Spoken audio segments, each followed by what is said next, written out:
ആകാശവാണി. നമസ്കാരം. പ്രത്യേക വാർത്താ ബുള്ളറ്റിൻ വായിക്കുന്നത് ലക്ഷ്മി ശ്രീ വിജയ.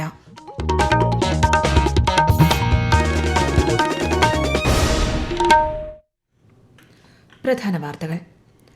നിർമ്മിത ബുദ്ധി സമൂഹത്തിൽ പരിവർത്തനം സാധ്യമാക്കുമെന്ന് ഇന്ത്യൻ AI സ്റ്റാർട്ടപ്പ് യോഗത്തിൽ പ്രധാനമന്ത്രി നരേന്ദ്രമോദി. കേരളത്തിലെ അതിദാരിദ്ര്യ നിർമ്മാർജ്ജനം തുടർ പ്രക്രിയയാണെന്ന് മുഖ്യമന്ത്രി പിണറായി വിജയൻ. SIR-മായി ബന്ധപ്പെട്ട് VIP പ്രവാസി വോട്ടർമാർക്ക് ഹിയറിംഗിന് ഹാജരാകാതെ തന്നെ രേഖകൾ സമർപ്പിച്ച് വെരിഫിക്കേഷൻ പൂർത്തിയാക്കാമെന്ന് മുഖ്യ തെരഞ്ഞെടുപ്പ് ഓഫീസർ രത്തൻ യു കേൽക്കർ. കേന്ദ്ര ആഭ്യന്തരമന്ത്രി അമിത്ഷാ വിവിധ പരിപാടികളിൽ പങ്കെടുക്കുന്നതിനായി മറ്റന്നാൾ കേരളത്തിലെത്തും. വാർത്തകൾ വിശദമായി. നിർമ്മിത ബുദ്ധി സമൂഹത്തിൽ പരിവർത്തനം സാധ്യമാക്കുമെന്ന് പ്രധാനമന്ത്രി നരേന്ദ്രമോദി. ഇന്ത്യൻ AI സ്റ്റാർട്ടപ്പ് യോഗത്തിന് ന്യൂഡൽഹിയിലെ വസതിയിൽ അധ്യക്ഷത വഹിക്കുകയായിരുന്നു പ്രധാനമന്ത്രി. അടുത്ത മാസം ഇന്ത്യയിൽ നടക്കാനിരിക്കുന്ന ഇന്ത്യ AI ഇംപാക്ട് ഉച്ചകോടിക്ക് മുന്നോടിയായാണ് യോഗം ചേർന്നത്. ഉച്ചകോടിയിലേക്ക് യോഗ്യത നേടിയ 12 ഇന്ത്യൻ AI സ്റ്റാർട്ടപ്പുകൾ യോഗത്തിൽ പങ്കെടുത്തു. ഇന്ത്യ AI ഇംപാക്ട് ഉച്ചകോടിയുടെ ആതിഥേയത്വത്തിലൂടെ രാജ്യത്തിന് സാങ്കേതിക മേഖലയിൽ നിർണായക സ്ഥാനം വഹിക്കാൻ സാധിക്കുമെന്ന് പ്രധാനമന്ത്രി പറഞ്ഞു. AI ആവാസ വ്യവസ്ഥയെ മുന്നോട്ട് കൊണ്ടുപോകുന്നതിൽ രാജ്യം പുലർത്തുന്ന ശക്തമായ പ്രതിബദ്ധതയെ AI സ്റ്റാർട്ടപ്പുകൾ യോഗത്തിൽ അഭിനന്ദിച്ചു. വെനസ്വേലയിൽ അമേരിക്ക നടത്തിയ സൈനിക നടപടികളെ അപലപിച്ച് മുഖ്യമന്ത്രി പിണറായി വിജയൻ. അന്താരാഷ്ട്ര നിയമങ്ങളോടുള്ള വെല്ലുവിളിയാണ് US നടപടിയെന്ന് മുഖ്യമന്ത്രി തിരുവനന്തപുരത്ത് വാർത്താസമ്മേളനത്തിൽ പറഞ്ഞു. സംസ്ഥാനത്തെ അതിദാരിദ്ര്യ നിർമ്മാർജ്ജനം തുടർ പ്രക്രിയയാണെന്നും അദ്ദേഹം വ്യക്തമാക്കി. അതിദാരിദ്ര്യമുക്തമായ ഒരു കുടുംബവും പഴയ അവസ്ഥയിലേക്ക് പോകില്ലെന്ന് ഉറപ്പാക്കാൻ രണ്ടാം ഘട്ടത്തിൽ നടപടികൾ സ്വീകരിക്കുമെന്നും മുഖ്യമന്ത്രി പറഞ്ഞു. 64,006 കുടുംബങ്ങളെ 3 വർഷം നീണ്ട പ്രവർത്തനത്തിലൂടെ അതിദാരിദ്ര്യത്തിൽ നിന്ന് മുക്തമാക്കുകയായിരുന്നു. ഇപ്പോൾ അതിദാരിദ്ര്യത്തിൽ നിന്ന് മുക്തരായ ഒരു കുടുംബവും പഴയ അവസ്ഥയിലേക്ക് മടങ്ങിപ്പോകില്ലെന്ന് ഉറപ്പാക്കാനുമാണ് EPEP 2.0. ഇതൊരു തുടർച്ചയായ പ്രക്രിയയാണ്. SIR-മായി ബന്ധപ്പെട്ട് VIP പ്രവാസി വോട്ടർമാർക്ക് നേരിട്ട് ഹിയറിംഗിന് ഹാജരാകാതെ തന്നെ രേഖകൾ സമർപ്പിച്ച് വെരിഫിക്കേഷൻ പ്രക്രിയ പൂർത്തിയാക്കാമെന്ന് മുഖ്യ തെരഞ്ഞെടുപ്പ് officer Ratan U Kelkar.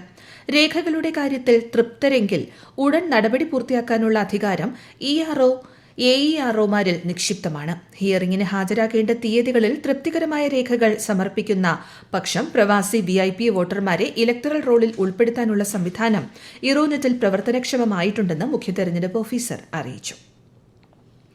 Viksit Bharat young leaders ഡയലോഗിന് ന്യൂഡൽഹിയിലെ ഭാരത് മണ്ഡപത്തിൽ നാളെ തുടക്കം.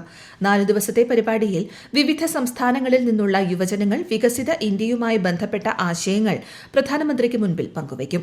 ദേശീയ സുരക്ഷാ ഉപദേഷ്ടാവ് അജിത് ഡോവൽ മറ്റന്നാൾ നടക്കുന്ന ഉദ്ഘാടന ചടങ്ങിൽ സന്നിഹിതനാകും.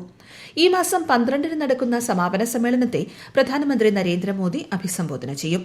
രാജ്യത്ത് നിന്നും വിദേശത്ത് നിന്നുമായി 2500-ഓളം യുവജനങ്ങളാണ് വികസിത് ഭാരത് യങ് ലീഡേഴ്സ് ഡയലോഗിൽ പങ്കെടുക്കുന്നത്.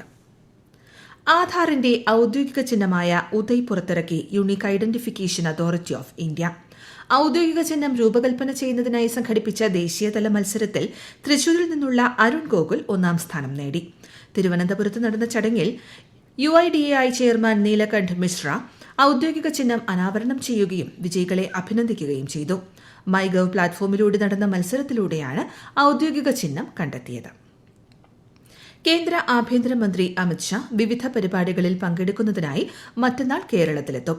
ഞായറാഴ്ച തിരുവനന്തപുരത്ത് നടക്കുന്ന BJP യോഗങ്ങളിലും കേരള കൌമുദി കോൺക്ലേവിലും അദ്ദേഹം പങ്കെടുക്കും.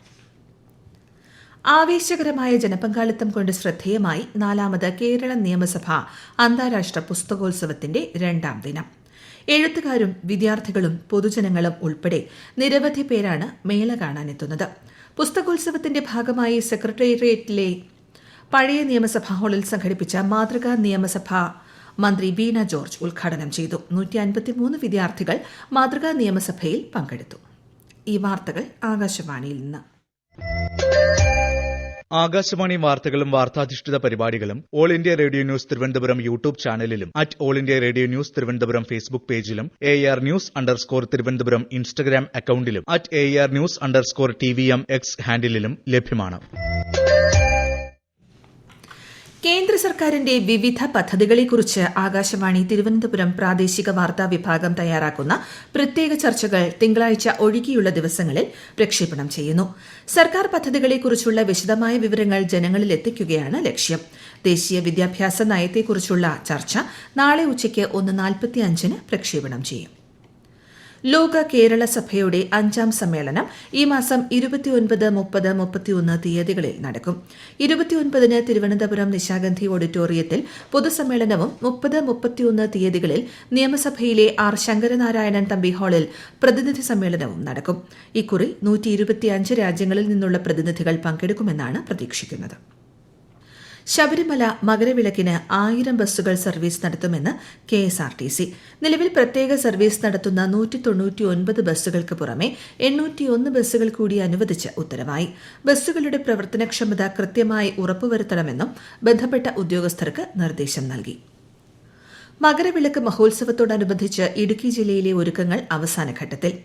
സുരക്ഷയും സൌകര്യങ്ങളും വിലയിരുത്തുന്നതിനായി ജില്ലാ ഭരണകൂടത്തിന്റെ നേതൃത്വത്തിൽ ഉന്നതതല യോഗം ചേർന്നു. ഭക്തർക്ക് സുഗമമായ ദർശനം ഉറപ്പാക്കാൻ വിപുലമായ ക്രമീകരണങ്ങളാണ് ജില്ലയിൽ ഏർപ്പെടുത്തിയിരിക്കുന്നത്. കൂടുതൽ വിവരങ്ങളുമായി ആകാശവാണി ഇടുക്കി ജില്ലാ പ്രതിനിധി രതീഷ് കൃഷ്ണ. പുല്ലുമേട് ഉൾപ്പെടെയുള്ള പ്രധാന കേന്ദ്രങ്ങളിൽ സുരക്ഷയ്ക്കായി കൂടുതൽ പോലീസിനെ വിന്യസിക്കാനും ഗതാഗതക്കുരുക്ക് ഒഴിവാക്കാൻ ജംഗ്ഷനുകളിൽ പ്രത്യേക നിരീക്ഷണം ഏർപ്പെടുത്താനും തീരുമാനിച്ചു. തീർത്ഥാടകർക്കായി മകരവിളക്ക് ദിവസം കുമളി കോഴിക്കാനം റൂട്ടിൽ 60ഓളം KSRTC ബസ്സുകൾ സർവീസ് നടത്തും. പുല്ലുമേട് കാനനപാതയിൽ ഓരോ കിലോമീറ്റർ ഇടവിട്ട് കുടിവെള്ള ലഭ്യത ഉറപ്പാക്കാനും 5 കേന്ദ്രങ്ങളിൽ അഗ്നിരക്ഷാസേനയുടെ സേവനം ലഭ്യമാക്കാനും നിർദ്ദേശമുണ്ട്. പാതയോരങ്ങളിൽ ആംബുലൻസ് സൗകര്യവും വിവിധ മെഡിക്കൽ ടീമുകളെയും സജ്ജമാക്കിയിട്ടുണ്ട്. ഭക്ഷ്യസുരക്ഷ, മോട്ടോർ വാഹനം, എക്സൈസ് വകുപ്പുകളുടെ പ്രത്യേക പരിശോധനകളും തീർത്ഥാടന മേഖലകളിൽ കർശനമാക്കും. സ്ഥാനാർത്ഥികളുടെ മരണത്തെ തുടർന്ന് വോട്ടെടുപ്പ് മാറ്റിവെച്ച 3 തദ്ദേശ വാർഡുകളിൽ ഈ മാസം 12-ന് പ്രത്യേക തെരഞ്ഞെടുപ്പ് നടക്കും. മലപ്പുറം പായിപ്പാടം, എറണാകുളം ഓണക്കൂർ, തിരുവനന്തപുരം വിഴിഞ്ഞം എന്നീ വാർഡുകളിലാണ് വോട്ടെടുപ്പ് നടക്കുന്നത്. വിഴിഞ്ഞം വാർഡിലെ തെരഞ്ഞെടുപ്പുമായി ബന്ധപ്പെട്ട് പ്രദേശത്ത് തിരുവനന്തപുരം ജില്ലാ കളക്ടർ സമ്പൂർണ്ണ മദ്യനിരോധനം ഏർപ്പെടുത്തി. 12-നും വോട്ടെണ്ണൽ ദിനമായ 13-നുമാണ് മദ്യനിരോധനം ഏർപ്പെടുത്തിയത്. രാജ്യത്തെ ആദ്യ കടലാസുരഹിത ജുഡീഷ്യൽ ജില്ലാ കോടതിയായി വയനാട് കൽപ്പറ്റ കോടതി. സുപ്രീം കോടതി ചീഫ് ജസ്റ്റിസ് സൂര്യകാന്ത് ഇന്നലെ കടലാസുരഹിത സംവിധാനം ഉദ്ഘാടനം ചെയ്തു. ആകാശവാണി വയനാട് ജില്ലാ പ്രതിനിധി അരുൺ വിൻസെന്റ് തയ്യാറാക്കിയ റിപ്പോർട്ട്. കോടതി നടപടികൾ പൂർണ്ണമായും ഡിജിറ്റലായി മാറിയതോടെ എല്ലാ ഘട്ടങ്ങളിലുമുള്ള വസ്തുതകൾ രേഖപ്പെടുത്തുന്നതും ഇടക്കാല ഉത്തരവുകൾ പുറപ്പെടുവിക്കുന്നതും അന്തിമ വിധിന്യായം പ്രസിദ്ധീകരിക്കുന്നതെല്ലാം ഇനി ഡിജിറ്റലായിരിക്കും. ഇതിലൂടെ ഫയൽ നീക്കം എളുപ്പത്തിലാക്കാനും കോടതി നടപടികളുടെ ചെലവുകൾ കുറയ്ക്കാനും സാധിക്കും. കൂടാതെ കേസുകൾ കൈകാര്യം ചെയ്യുന്നുള്ള കാലതാമസം കുറയ്ക്കാനും സാധിക്കും. രാജ്യത്ത് ആദ്യമായാണ് വയനാട് ജില്ലയിലെ കോടതികൾ കടലാസ് രഹിതമാകുന്നത്. ജോലി തട്ടിപ്പുമായി ബന്ധപ്പെട്ട് 6 സംസ്ഥാനങ്ങളിൽ എൻഫോഴ്സ്മെന്റ് ഡയറക്ടറേറ്റ് ഇന്ന് തെരച്ചിൽ നടത്തി. ഇന്ത്യൻ റെയിൽവേയുടെ പേരിലാണ് തട്ടിപ്പ് ആദ്യം കണ്ടെത്തിയത്. തുടർന്ന് മറ്റ് 40-ലധികം സർക്കാർ സ്ഥാപനങ്ങളുമായി ബന്ധപ്പെട്ടും തട്ടിപ്പ് നടന്നതായി കണ്ടെത്തുകയായിരുന്നു. കേരളത്തിലെ എറണാകുളം, പന്തളം, അടൂർ എന്നിവിടങ്ങളിലും ED തെരച്ചിൽ നടത്തി. വ്യാജ സർക്കാർ വെബ്സൈറ്റുകളും ഇമെയിൽ അക്കൌണ്ടുകളും ഉപയോഗിച്ച് ജോയിനിംഗ് ലെറ്ററുകൾ അയച്ചതായും തട്ടിപ്പിനിരയായവർക്ക് 3 മാസം വരെ ശമ്പളം നൽകിയിരുന്നതായും കണ്ടെത്തിയിട്ടുണ്ട്. ഓപ്പറേഷൻ ക്രൂക്ക് ഷാങ്ക്സ് എന്ന പേരിൽ GST വകുപ്പും ഇന്റലിജൻസ് ആൻഡ് എൻഫോഴ്സ്മെന്റ് വിഭാഗവും സംസ്ഥാന വ്യാപകമായി കാറ്ററിംഗ് സർവീസ് സ്ഥാപനങ്ങളിൽ പരിശോധന നടത്തി. 80 കോടി രൂപയുടെ വിറ്റുവരവ് വെട്ടിപ്പും 4.42 കോടിയുടെ നികുതി വെട്ടിപ്പും പരിശോധനയിൽ കണ്ടെത്തി. 1.25 കോടി രൂപ നികുതി പിഴ ഇനങ്ങളിൽ ഈടാക്കിയിട്ടുണ്ട്. കാറ്ററിംഗ് സ്ഥാപനങ്ങളിലും ഉടമസ്ഥരുടെ വസതികളിലും ഉൾപ്പെടെ 62 സ്ഥലങ്ങളിലാണ് ഒരേ സമയം പരിശോധന നടത്തിയത്. ജസ്റ്റിസ് JB കോശി കമ്മീഷനുമായി ബന്ധപ്പെട്ട ഉന്നതതല യോഗം മുഖ്യമന്ത്രി പിണറായി വിജയന്റെ അധ്യക്ഷതയിൽ അടുത്ത മാസം 6-ന് നടക്കും. റിപ്പോർട്ടിലെ ശുപാർശകൾ നടപ്പാക്കിയതിലെ പുരോഗതി ചർച്ച ചെയ്യാൻ കഴിഞ്ഞ ദിവസം യോഗം ചേർന്നിരുന്നു. പ്രധാന വാർത്തകൾ വീണ്ടും. നിർമ്മിത ബുദ്ധി സമൂഹത്തിൽ പരിവർത്തനം സാധ്യമാക്കുമെന്ന് ഇന്ത്യൻ AI സ്റ്റാർട്ടപ്പ് യോഗത്തിൽ പ്രധാനമന്ത്രി നരേന്ദ്രമോദി. കേരളത്തിലെ അതിദാരിദ്ര്യ നിർമ്മാർജ്ജനം തുടർ പ്രക്രിയയാണെന്ന് മുഖ്യമന്ത്രി പിണറായി വിജയൻ. SIR-മായി ബന്ധപ്പെട്ട് VIP പ്രവാസി വോട്ടർമാർക്ക് ഹിയറിംഗിന് ഹാജരാകാതെ തന്നെ രേഖകൾ സമർപ്പിച്ച് വെരിഫിക്കേഷൻ പൂർത്തിയാക്കാമെന്ന് മുഖ്യ തെരഞ്ഞെടുപ്പ് ഓഫീസർ രത്തൻ യു കേൽക്കർ. കേന്ദ്ര ആഭ്യന്തരമന്ത്രി അമിത്ഷാ വിവിധ പരിപാടികളിൽ പങ്കെടുക്കുന്നതിനായി മറ്റന്നാൾ കേരളത്തിലെത്തും. പ്രത്യേക വാർത്താ ബുള്ളറ്റിൻ കഴിഞ്ഞു. അടുത്ത വാർത്താ പ്രക്ഷേപണം നാളെ രാവിലെ 6:45-ന്.